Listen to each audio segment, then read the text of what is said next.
Hi Aries, it's Kendrick with Providence, and I am here giving you your second proofread for the month of June.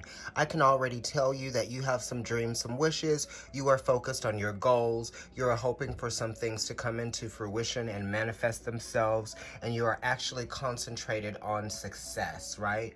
The Lovers popped out for you, so this could be talking about work, this could be talking about choices that you might be making involving work, or choices that you might be making involving a relationship.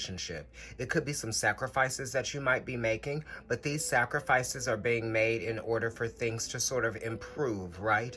Because sometimes you can, adapt to changes and allow yourself to see something in a new light. So you might have a change of perspective. You may even have a change of the way that you attach to something, or the way that you adhere to it, the way that you understand it. You are understanding that there are going to have to be some changes made if you're going to have what you want and what you desire. It talks about making choices from your heart, deeply emotional commitments, and the power of love. So what is it that you are committed to that you would like to see grow, right? That you would like to see improve, or that you would like to see, pay off, So it's kind of like you're thinking about doing certain things so that they will pay off for you and maybe the person that you are with, perhaps, or you're looking to do things or network in different ways that are going to pay off for you financially or monetarily in work. Yeah, so the Three of Raphael is the Three of Cups, and this is talking about your feelings, expressing your feelings. What is the creative energy that drives you right now? What can we acknowledge, okay, that we would like to see happening? What would make us feel good? What is going to satisfy us? And what do we need to allow to happen so that we can actually receive what it is that's meant for us to receive, It is talking about being patient. It is talking about what it is that you can do to sort of like help something along, that type of thing. Not with force, but what can you do to nurture something? What can you do to feed something? What can you do to bring some attention to something that might need some love or some emotional support? Okay, this could be a sibling, this could be a cousin, this could be a mother that may need some emotional support, or this could even be talking about travel and movement. Yes. That type of thing. It is wanting to relate emotionally, yes. So you could be expressing your feelings verbally to someone.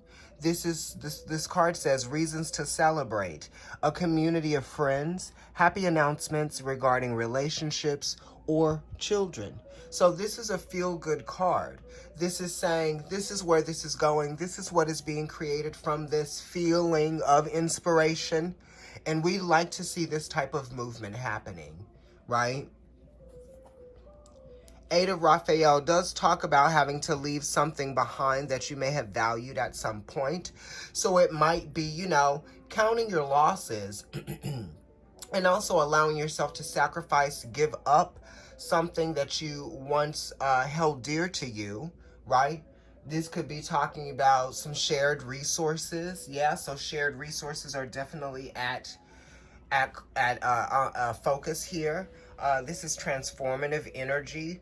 When you leave this thing that you were once attached to, you're allowing yourself to venture off into something that is going to actually be transformative for you. It's going to be revolutionary in your own life, because we're dealing with the 8. We're dealing with Pisces being the last sign, and we're dealing with the last sign of Pisces being ruled by Neptune and Jupiter, which we're talking about. There's a sense of growth and expansion that will come from this sense of loss, which isn't really a sense of loss, or it isn't loss.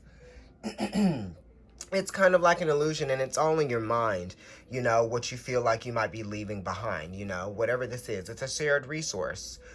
So it's something that you probably would be able to come back to, unless you felt like, you just didn't want to, or you didn't need to. There could be something that you might just be staying attached to just because you feel like you need to, and you don't necessarily need to. This says there is something better waiting for you. Do what you know is right for you. A spiritual quest. definitely. Let's look at the third card.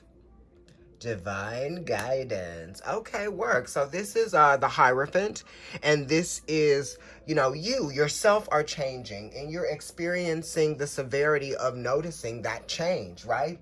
It's like you are very consciously aware of who you are now versus who you thought you were then, right? This 5 is talking about challenges, right? We're always going to be challenged by our belief systems in ways that we have allowed ourselves to become accustomed to what we've been taught. So this could be like you going against what you've been taught, right? Because you have to see for yourself, right? This is a very see for yourself energy here.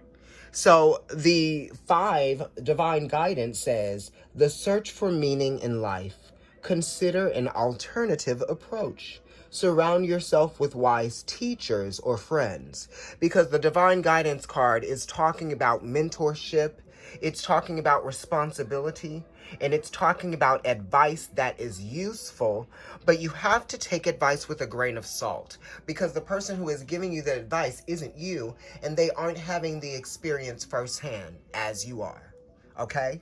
So you're going to have to kind of like weigh out what your options are, and you're also going to have to truly understand what it is that you are made of, okay?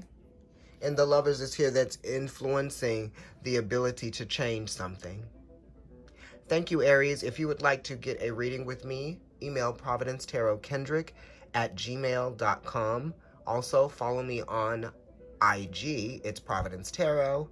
My personal account is NYC Kendrick, and I am Providence Tarot on YouTube. Go ahead and subscribe to the channel and hit the donate button if you feel inclined to do so. Thank you so much.